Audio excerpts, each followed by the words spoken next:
El maestro regresó a su pueblo Nazaret en compañía de los discípulos. Llegó el sábado, empezó a enseñar en la sinagoga.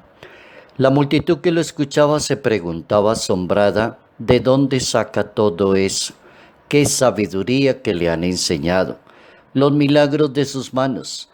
¿No es ese el carpintero, el hijo de María, hermano de Santiago, José, Judas y Simón? Y sus hermanos no viven aquí con nosotros, y esto les resultaba escandaloso.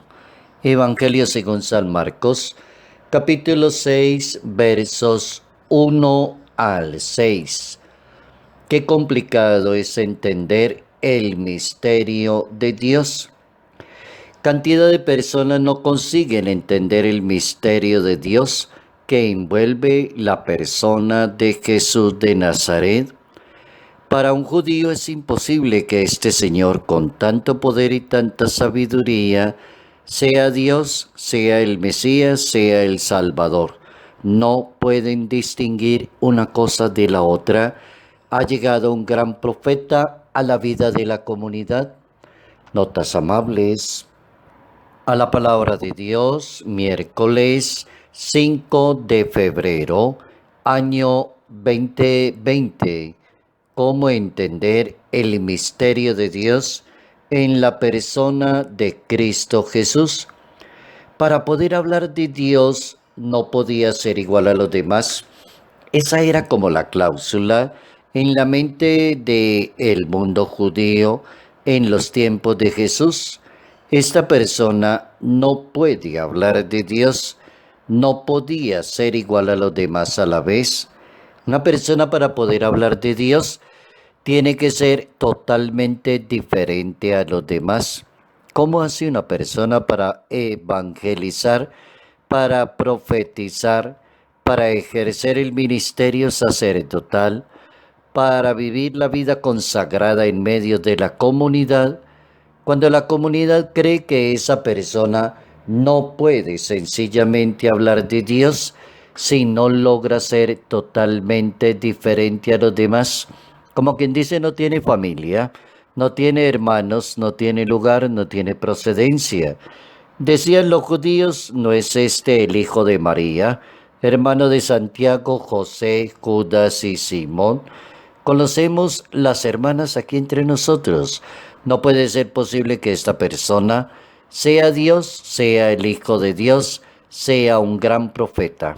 Es el reto de ese capítulo sexto en el verso 1 al 6 del Santo Evangelio, de ponernos a pensar en cómo entender el misterio de Dios en la persona de Jesús de Nazaret y cómo lograr ser un gran profeta en la historia, cómo lograr representar a Jesús de Nazaret en un buen ministerio sacerdotal, cómo lograr ser un excelente misionero laico en medio de la comunidad, anunciando la palabra de Dios, dando ejemplo a la vida de la comunidad, siendo justo y correcto con los demás, que las personas se maravillen de la manera de ser de la persona y logren descubrir en esa persona que es una persona que viene en nombre de Dios.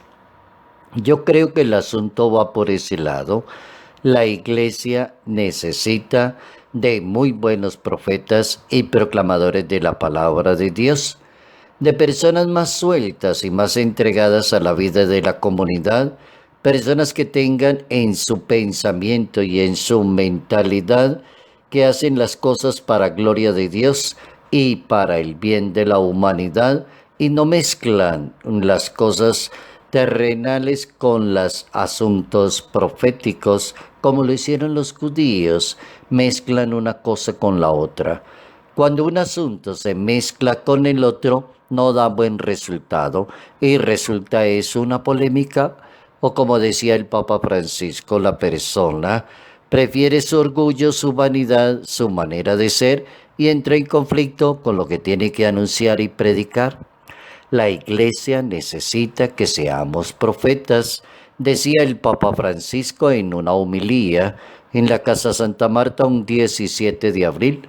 del año 2018 y cómo los calificaba los profetas en ese momento el Papa: personas de esperanza, personas de compromiso, personas de sacrificio, personas de dedicación, personas que sean directas y nunca sean débiles, decía el Papa Francisco, capaz de decir las cosas a veces en momentos que suenan duros y fuertes para la comunidad, pero también de llorar y de compartir con la comunidad.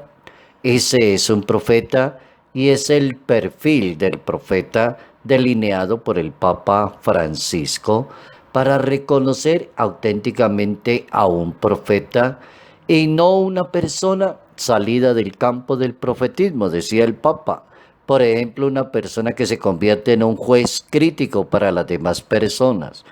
Bueno, una persona que se dice profeta, laico, evangelizador, ministro y es un recriminador de las personas, del oficio de las personas, del ser de las personas. Un juez crítico, decía el Papa Francisco. Sobre todo, se es cristiano. Aquella persona que se siente ser cristiana recrimina cuando es necesario, abre puertas, abre esperanzas, abre el perdón y se arriesga a que también lo juzguen por la verdad y para sanar las raíces y las pertenencias al pueblo de Dios. Esa era la intervención del Papa Francisco en su homilía para dejar una iglesia y anunciarla que necesita unos profetas al estilo de Jesús de Nazaret, que regresó a su pueblo, se sometió a la crítica, anunció la palabra y terminó su discurso diciendo: no pudo hacer muchos milagros en Nazaret, solo curó a algunos enfermos en poniéndole las manos, y Jesús se extrañó de la falta de fe de las personas.